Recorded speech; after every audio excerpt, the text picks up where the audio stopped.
Glad you joined us for a full review of the Mercedes GLB. Last time as AMG version, this time a more civilized GLB 250. Exterior, interior and the driving experience, as usual here on Autogefuehl, your #1 resource for in-depth car reviews and your #1 community to discuss cars with Thomas in Full HD, full screen and full length. Let's go!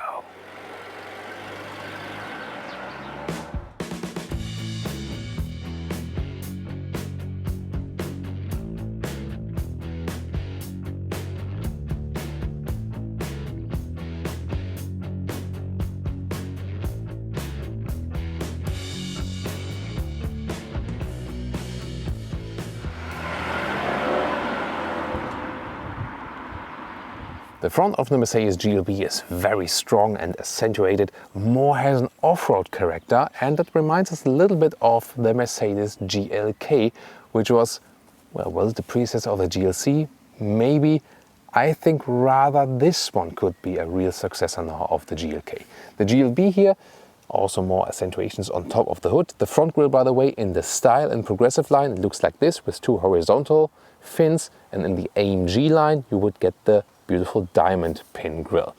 So in the lower part with the chrome contrast right there, and headlamps, they would still start from halogen. That's the thing with the compact models at Mercedes. You know, I think they should always start with LED, but you can of course get full LED headlamps, and then optional these multi-beam LED. They also give you a better high beam function. 4,63 m, 15'2" or 182 inches is the length of the Mercedes GLB. Wheels come from 17 to 20-inch wheels for the normal civilized version. These ones here are the special 20-inch wheels with the orange ring around in the Edition 1 model, the special launch model. Yeah, I think we can argue about that. 20-inch wheels also maybe a little bit exaggerated here. But for the AMG, the 35 AMG, even 19 to 21-inch wheels available. We had the 35 version in our review before, so you can also check that one out later. Will be linked in the video description and the pinned comment. No matter what GLB version you have, it will always have the crossover wheel arches here to stress the off-road look, and you can get a standard steel suspension or an adaptive suspension, which we also have mounted here today. Then you can get this, shadow line with the black mirror caps, chrome frames around the windows, and here in this case, and this raising line here, it reminds us of the bigger Mercedes GLS, has the very same design, so you could also argue that design-wise it might be a small GLS. What do you think? The side profile, I think, is not the real chocolate side here of this car. Some even argue that in white here it looks like a stormtrooper helmet. What's your take on that? In the rear, a rather unspectacular hatch design, but also really upright. There you can see it's more about form follows function to have more space on the interior. Modern LED signature also in the rear. And the lower part, yeah, this is another case for the fake exhaust police, because these ones are pure fake exhaust, the real one underneath.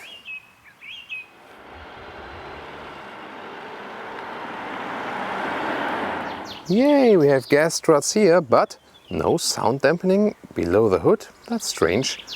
But I mean, the engine doesn't sound too loud, so obviously they can manage without. Interesting. You start with the GLB 180 or GLB 200, that's both the Renault powered engine, 1.33 liters, 163 or 136 horsepower, 7-speed DCT. Then today the GLB 250, the true Mercedes engine, 2-liter 4-cylinder, 224 horsepower, 8-speed DCT, option also available with the 4MATIC all-wheel drive. And then there's the GLB 35 AMG, same base engine but 306 horsepower, and of course a harsher acceleration. On the diesel side there's the 180D, 200D or then the 220D. That's all the 2-liter 4-cylinder diesel, 116 horsepower, 150 horsepower or 190 horsepower. And the middle one optional all-wheel drive and the top one always optional. By the way, it's built in Mexico, primarily for our market, so to say, and also in China, but then just for the Chinese market. So all our viewers like US, UK, Germany, Canada, rest of Europe and so on, you'll also get one from Mexico then. Doesn't matter in the build quality, Let's take a look.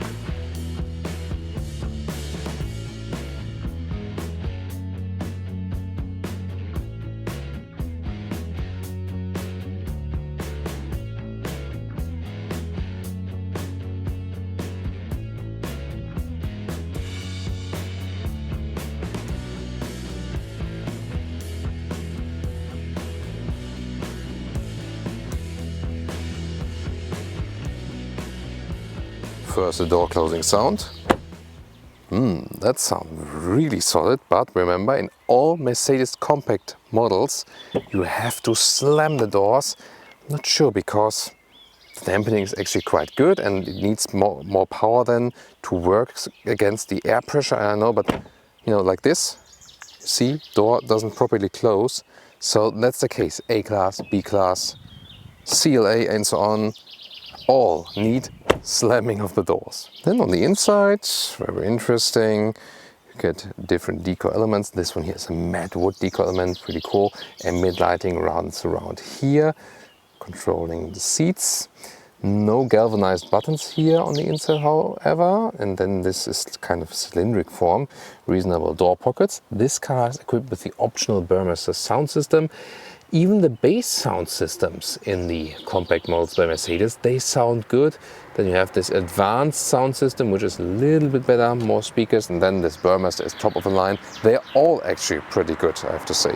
Then the interior here of the GLB reminds us of the other compact models as well. Zoom more to this two-screen setup. Steering wheel left side for the cruise control. It's a good position to put that here. Left thumb control with this small touchpad for the instruments right there, and right thumb control will be then for the other screen. There are so many seat options available. These here are exceptional animal skin seat, but I say exceptional not because they're so good, because they are rather an exception, as the GLB offers fabric article leatherette mix, a full article seat in different colors, also color combinations. There's also this white black one mix available, which also offers seat cooling in combination with the leatherette. Then you have in the AMG or AMG line a Dynamica on the inside, article leatherette on the outside. So the overall choice on animal-free materials here at the Mercedes compact models is really overwhelming. Let's get inside. Such an easy entry. You have a big SUV feeling already. It's not a small vehicle, but based on a compact platform, but a really nice seating position. Steering wheel up and down, and also towards you, a very smooth process. And I'm 1m86 or 6'1". Frequent subscribers will know. And with the panoramic roof here, it still leaves some headroom. If you want more head clearance, then you leave out the panoramic roof. But of course, it's a nice option to get even more light in here, and it can also be opened. And then there's also a black shade for that available when you don't want it that hot in here. But definitely a nice, spacious, open feeling. The A-pillar is really upright. That also again accounts for this nice open feeling we have here. Seating position is also very comfortable and upright. So I think this is a very, very good offering they have here in this compact segment, and among the most comfortable Mercedes models. Yeah, even though it's not a luxury one, just because of this upright seating position and a lot of space you have here. Now looking at this interior perspective, Artico soft touch leatherette dashboard here feels good. Then this cylindric form at the right side, and above that there's again this matte wood. This is actually cool, but then in this special edition, glad it's just the launch model, a colored wood that dissolves then into natural wood. Please don't mix wood with coloring. I don't know. Or what's your take on that? Ambient lighting goes around right there. You can see it also beautiful here at the lower sides, even more impressive at night. Then the screen setup is either 2x7 inch, it's always all digital, or then optional, you can go 7-inch left, 10.25 inch right, or this setup you always see in all test vehicles, 2x10.25 inch. Also in the smaller version, you already get the MBUX input, where you can say, hey Mercedes, how may I help you? Drive me to Berlin. Of course, some other commands. I am starting route guidance to Berlin. So it's really very helpful, not only for destination input, but also for a lot of other stuff. It's really cool. Or we'll also give some examples while driving, for example. zoom more details to both screens. Again, compact steering wheel is a good size for that. Turbine air vents in the round style, this is the way you close or open them, and you can also move them like this. Ambient lighting is also around the vents, beautifully done. Still a manual climate unit here, I like to have that. Also 2-zone AC and some hotkeys, so I think that's a good solution. In the lower part you can close this here, by the way, completely, but a lot of black piano lacquer. Other than that, it's open and then houses your smartphone with the USB-C cable connection or inductive charging pad, but who would use that when you use the Apple CarPlay or Android Auto with the cable anyway? Then cup holders are also somewhat adaptive here in the lower part, and then you have this touchpad area. You can go for that optional next to driving modes selection and some other hotkeys. Driving modes, more where we drive, and then you open this middle armrest, have some more space underneath, and 2 more USB-C chargers. This is how the GPS looks like. So nice visualization for sure. Sometimes could be a little bit more responsive. So this is then the main menu. You can scroll like this, right touch, but also can use this right thumb here at the steering wheel or the lower touchpad. So redundant control possibilities. Apple CarPlay, when it's connected, you have the hotkey up here, and let's listen to this Burmester sound system, the top option. But as I said earlier, know it from Sill, even the bass sound system sounds pretty nice. But this one here with a better surround sound, wow, awesome. Woohoo! Yeah. This is awesome, especially for compact platform car. Wow.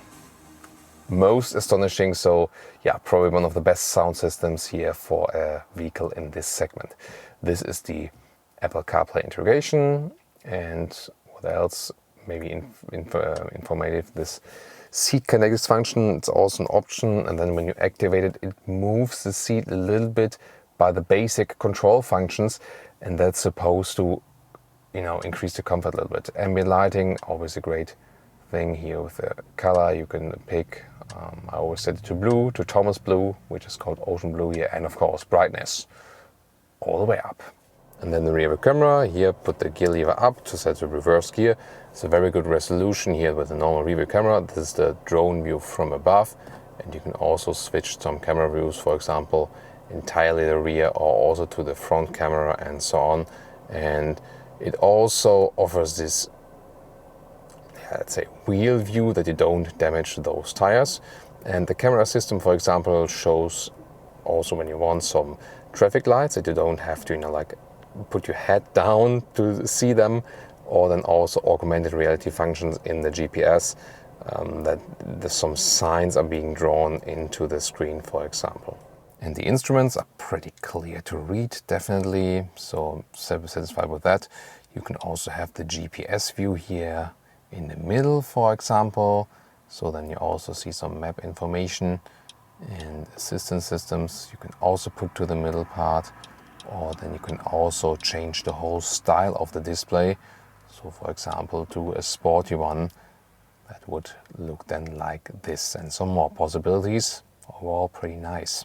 And the head-up display is also very clear to read. Current speed, allowed speed, and then also GPS information when you have a route set. So also a pretty good option. And now where the GLB is really at home, but very soft touch here at the inside of the doors. And this is really so cool. That's how I am seating in the front, and there's so much leg room left, and that's really a better result than a Mercedes GLC. And also headroom wise, it's no problem, still some room left, and again would be a little bit more if I would go without the panoramic roof, which is split here, but it's also a nice view then up to the top. And it's a nice upright seating position here. Also you can vary it here with this strap. You can sit a little bit more like this or a little bit more land back. This is both possible. And then 14 centimeters or 5.5 inches, it goes to the front and back again. So you can have maximum legroom or a little bit more trunk area. And this is here the 5-seater setup. There's also a 7-seater setup available. And then I tested out it earlier before. You can have some overlay shots for you, but you can also tune in separately to the review if you want to check it out in detail. So what you can actually do if you have the 7-seater setup, when you set the seat like this, that I could still be sitting here, then it would theoretically be possible that you go with 2 tall adults also in the rear behind it. And it's not super comfortable, but it is possible really to use this car with 7 tall adults. However, not sure, would you go for the 7-seater version? And please tell me in the comments. I think maybe the 5-seater make more sense. You can use more of that trunk area definitely, but you know, it's definitely a very interesting option. Other than that, right here we have the Isofix at the outside each. Then we have this middle armrest, you can put it down. Then you have some adaptive cup holders that fold out.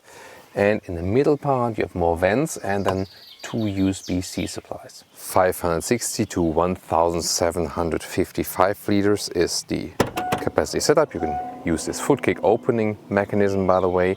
And then we are here with the trunk area, and it's really good because it's so high and upright right here. You can see here how you can fit a trolley inside. Also, yeah, barely fits under the cover here, but it does work. This cover is, by the way, see, that's the problem here. So the height here, yeah, it's really hard to put it back then. So this could be a little bit higher, I think. Would be just maybe the missing centimeters are, you know, from here. This additional floor mat, you don't need to use it. You can get it, you know. Yeah, also can be used from 2 sides. Other than that, this one does not have a rail because of the 7-seater setup, the optional one. This one being the 5-seater, but the 7-seater setup is also possible, also shown in other videos. And now interesting, as for the measurements, you've seen here, this 14 centimeters or 5.5 inches bench can be, you know, put front and back, 14 centimeters or 5.5 inches, and it means either you can have a normal trunk length of a little bit more than a meter, 1.5 meters, or if you have the seat all the way back, that would be 90 centimeters, of course, you know, about 14 or centimeters or 5.5 inches. So that's interesting. This bench here is put forward. This one here is at the back. And you see also 1, 2, 3. It's a 3-way split. So you can also just put this one down or this one and this one. So you're pretty flexible. And to the front seat, the length here with the flipped seat setup is 1.80 meters. It's actually quite good, everything. And what about the width here? This is even more than a meter in width. And the height, the overall height, is 76 centimeters. Just the height here to this, you know, to this cover there. Yeah, that's only about 36 centimeters. Again, like 38 without this additional mat, but that's maybe a little bit, you know, should be a little bit more. And then last but not least, the loading sill right here is 74 centimeters. Welcome to Thomas's driving part with the Mercedes GLB. How may I help you? Yeah, that's the voice activation. Say that again, please. Close the sunroof. I'm closing the roller sun blind on the But I'll stop it here so that it doesn't kill the camera. But you see, that also works. So just a voice activation showcase. Hey Mercedes, How may I help you? open the sunroof. So just have it all the way open again. I'm opening the roller sun blind on the sliding sunroof. I think you couldn't see it now, but you know, roof is open now completely again. Yeah, but back to the review. That's live on tape, Autogefuehl authentic experience. So today here with the Mercedes GLB with the 250 4MATIC. So 250, it means that this one is already the true Mercedes engine. You know, the small petrol engine is the Renault one. This one here, the 2-liter 4-cylinder, and probably also then the engine to go for. Well, it has enough power, definitely no problem with that. We'll also soon show you some acceleration on the motorway as for that. And it's also decently silent when you're just cruising and rolling here, definitely. Also the dual clutch transmission is doing a good job to give everything a very smooth transition between the gears. We also have the adaptive suspension here today, which is a good pick because it really evens out the bumps. However, 20-inch wheels mounted is not the most clever choice. We had the same already with the Mercedes GLA, and it just makes riding so much rougher than you would ride it with the smaller wheels, and it's really not necessary for this vehicle.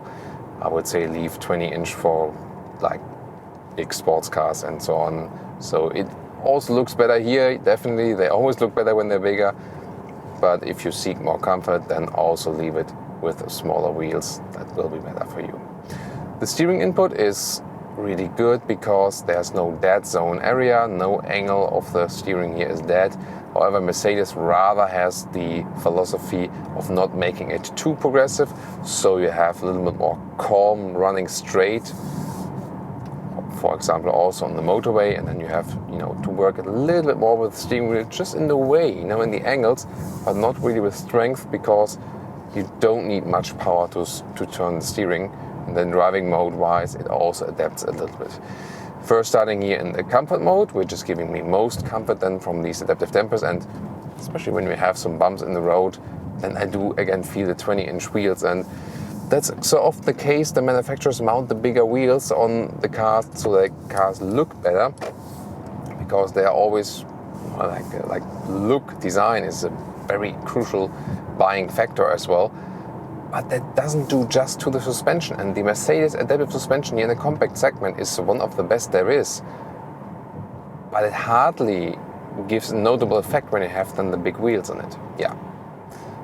But that also belongs to review, of course.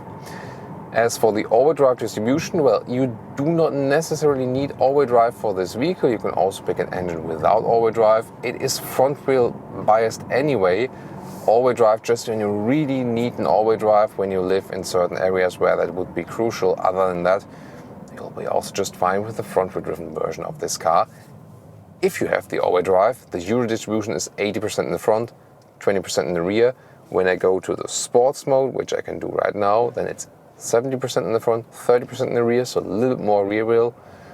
And when you go to the off-road mode, then it's 50-50. So that's then the maximum distribution to the rear. Other than that here, sports mode also changes the distribution, well, changes the throttle input. So you have a little bit more powerful throttle input then. And, this can be helpful, for example, for better acceleration on the motorway and so on. So I'll put you to speed right here and we do some acceleration. Whoa, that's a little bit dangerous now. So 50 to 80. Plop, that's it. That was already 50 to 90. And you hear also that the gear is being kept up. So acceleration wise, it's really more than enough. And this was already AEB, wasn't really realizing that I was crossing the lane, so was catching the distance to the truck in front of me. So we don't have to be worried about enough power, definitely here. And when you really hit it with the throttle, then it sounds a little bit, maybe even annoying, I don't know. But that's the thing then with these smaller 2-liter 4-cylinder engines. But of course, there's the even smaller one available, so you'll be fine with that. Car feels really neutral and balanced here. It has a longer wheelbase than the other Mercedes compact models like A-Class, CLA and so on.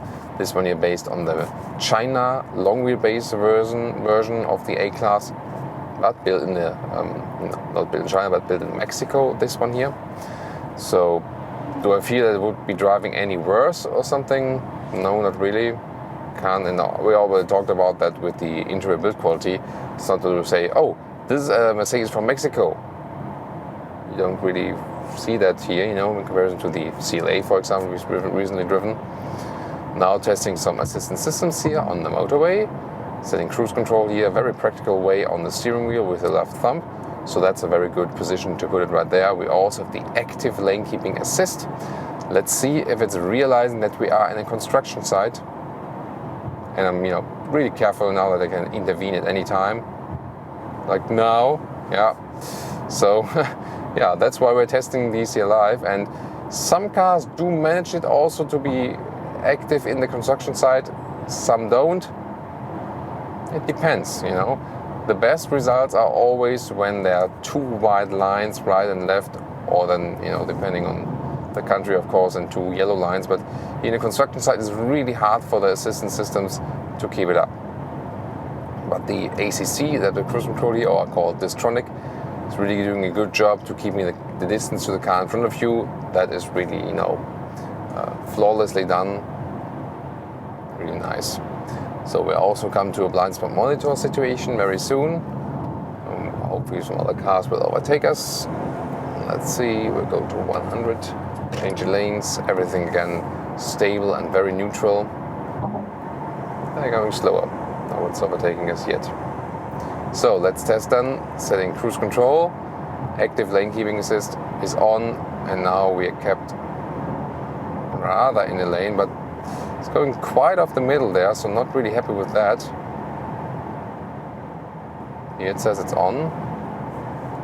Now should work on the scenery again. Let's see to the right side. That's a better result now. And then, you know, you always have to differentiate between the active lane keeping assist and the run of road protection. So when the active lane keeping assist is not on, and then I get off to the side of the road, usually there should have been a brake intervention, but there wasn't. No idea why. Well, so it was different in the CLA, for example, we recently had.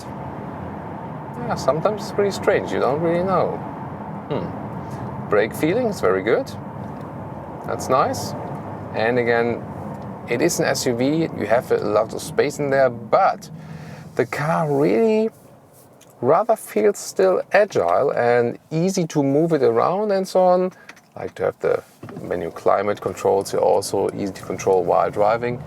So it still feels agile and fun to drive. So you keep the base characteristic of a Mercedes compact segment model, although we have the longer wheelbase here. And I think that's pretty cool. It's also actually more fun to drive than the GLC, almost the same length, but this compact platform is more agile somehow.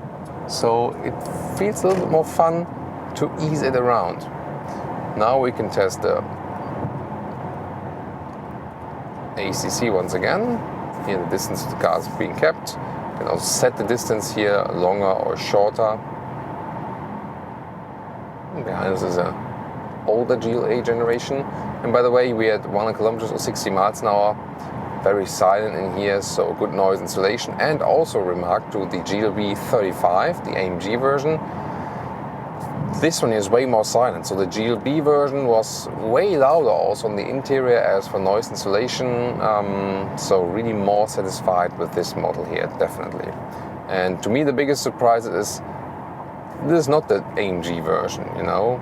Yeah, we have the 20-inch wheels, that's a little sportier then, but how good and sporty the handling of this car is, although you can definitely mark it as a family SUV. So I think that's one of the coolest things here about the GLB. A lot of fun to drive still, and you sit more upright, of course, than in an A-Class or in a CLA.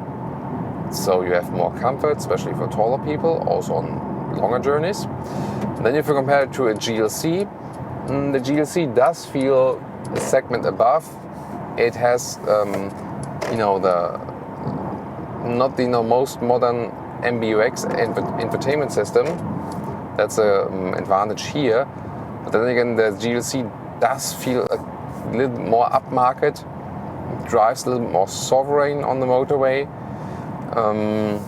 But then again, it's not the more practical car. This one here is. So you have more space when you sit here in the front. It's more open building style, whereas the GLC is rather this, you know, sportier, closed-in building style. So if you think about the former Mercedes GLK, which was a fantastic vehicle, I see the, you know, legit successor of the GLK rather here in the GLB than in the GLC. Although this one is, of course, also then longer than the GLK formerly. But overall, I think, you know, it's a very good ride, and you have very good things here combined, you know. So you have a lot of space in the interior, you still have fun to drive. The engine is powerful enough, but not overpowered in this case. Good noise insulation. It gives you overall a very good driving feeling, neutral handling, neutrally balanced. But then again, to me, as I said, it's so much fun to drive this car still. And look at it from the outside, it doesn't look as much fun as it is, you know. So that's, I think, pretty cool. So we did several things here now. Had some acceleration even in there before some rolling, and the fuel economy figure is still, let's say, quite okay considering what we did, and it's not too much different than to CLA and in GLA. Interestingly, I've been driving this engine, a 2-liter 4-cylinder Daimler engine, a couple of times now, different of their vehicles. So let's see, getting in that now. Now you can see also on the right side the monitor there is the red triangle, and when I set the turning indicator, usually it would also flash then at a higher speed. But that's definitely a very good invention. So back to the engine and fuel economy. So at the moment we are about 8.5 liters on 100 kilometers. So yeah, that's almost the same result than we had with the GLA. Actually, with the GLA we had a little worse result, which I cannot make out why that is. I don't know, and I've even driven that on a calmer part. So although it's the same engine, and this one here has a longer wheelbase and it's a bigger car, fuel economy seems a little bit better than in the GLA, but I mean, that's just a little bit. Overall, like ambient lighting we can also see very beautifully done. So we can almost calculate with the same fuel economy, so that would be like 27 mpg US, 32 mpg UK, something like this. With the CLA recently, and also with A-class vehicles with the same engine, we had about 7.5 liters per 1 kilometer, so about a liter on 1 kilometer better. So like rather 30 mpg US and like 35 mpg UK, something like that.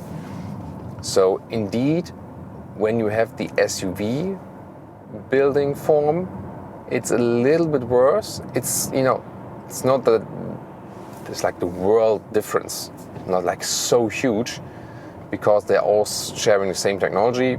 Of course, wind resistance is a little bit higher, so it does make a little bit of a difference, but not the biggest one. Considering now the fuel economy here, I mean, for the GLB it's of course better than for the GLA considering the segment, but overall the fuel economy in the Mercedes cars has not been good recently. At the Volkswagen vehicles, the compact ones especially, they have massively upgraded that and massively improved the fuel economy recently. That was really good. But here with Mercedes, not really satisfied with recent fuel economy figures, also not in the biggest cars. So there we also, for example, when you compare BMW and Mercedes, better fuel economy result for the BMWs at the moment. Yeah, pretty interesting. Yet again, very relaxing ride. You feel that the Mercedes are set or more on the comfortable level. And also if you compare the BMW and Audis, also in the respective segments, it's usually that the Mercedes models are set out on a more comfortable note, more relaxing ride. And you really have to go to the AMG models to get a stiff or sporty ride. Then again, however, it's really funny that the AMG models then are way stiffer and harder and harsher than the respective Audi or BMW parts with the same horsepower region. So Mercedes then has a big jump from the normal models, which are comfortable, to the AMG models, which are often sporty without compromise, whereas Audi and BMW rather try to get a little more compromise between sportiness and comfort than for their performance models. Very interesting. So now they're getting out to a little bit of a countryside, and by the way, we do have the off-road mode here, since we have the 4MATIC all-wheel drive as well. And I mean, you feel actually the overdrive distribution when you are in this off-road mode and you hit the throttle, and you feel that it's more even. You're not getting so much pulled from the front, getting pulled and pulled from front, pushed from the rear at the same time. Yeah, I mean, it's not really good for the fuel economy. Rather needed for off-road situations only. This car also equipped with the so-called off-road light, that you have a constant light at night and more illumination in off-road situations at lower speeds. Usually, however, you would leave it in a comfort mode then. It's actually a quite good ride also to leave it then like this. Again, with the steering, it's very comfortable feeling. This is also what belongs to the overall vehicle, you know. And yeah, you heard earlier we had the Burmester sound system, the optional one. Very great sound for this compact vehicle. And I, you know, also while driving, really like this upright A-pillar. So because it feels so spacious. Once again, nice ambient lighting here. It's always, I've always tuned it up all the way, the ambient lighting. I just love it. And I mean, so far I said the Mercedes B-Class is best price performance as Mercedes. Overall from the whole model lineup. This one here belongs to it. I mean, it is somewhat GLA. The GLA is basically a B-Class SUV. This one here kind of also, but just long wheelbase. So you could say long wheelbase B-Class SUV. These Mercedes compact models are all relatives. You can also understand that, economies of scales, and they really need to use all the similar parts and so on. Question is this one here better price performance now? Well, actually no, the B-Class still remains price performance king at Mercedes, but this one here just has even more space in the interior, has then also the 7-seater option and, you know, available. Even more upright seating position, has the SUV driving feeling, and of course for some, you know, they don't like this van image and rather want to go then for an SUV like this one here, the GLB. And so what we can definitely say is that it's among the best price performance ratios at Mercedes, considering there's the voice activation again. What do you think about the GLB, sister? What can I do for you? Oh, she doesn't really get that. Maybe at some point she will. Yeah. Can you say that again, please? Do you love me? I like you way more than traffic. At least she likes me even more than traffic. Well, I'll take that as a compliment.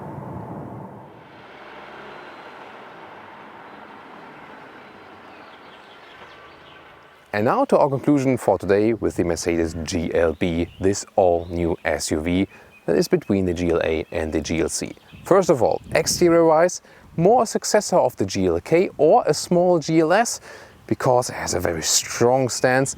Side profile is maybe not the most beautiful, but then again, it's about the interior practicability, and that's indeed crucial because this one is probably the most versatile Mercedes there is at the moment.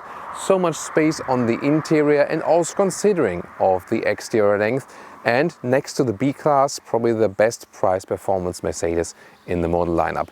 It's not that it's cheap, it's just that the other ones are just more expensive for what they deliver in practicability purposes, of course. The interior build quality is also good and full digitalized interior. You have a wide set of animal-friendly seating choices, even though we didn't have the specific one here today. And of course, then you also have the 7-seater option. Fuel economy is not the best. Considering the GLA, it's actually okay, but overall it should still be better. The engine is good and powerful, but yet again a little bit too high in the fuel consumption, I think. Yeah, and the car will not be cheap at all, as I said. Then again, cheaper in relation than the other Mercedes model. And that's also what's making it so attractive. So people maybe think about the GLB versus a GLC if you want a better price performance deal. The GLC will still offer you a more sophisticated driving feeling. This one then, however, more spacious, open driving feeling and some more off-road character definitely. So to me, this is now a true successor of the Mercedes GLK, although it's a longer successor now, so to say. What do you think? I hope you really enjoyed our special remarks also in the driving parts to other vehicles and also to other internal Mercedes competition. And I really like to see your comments now. What do you think here about the new SUV addition to the Mercedes lineup? Thanks so much for tuning in today and see you next time.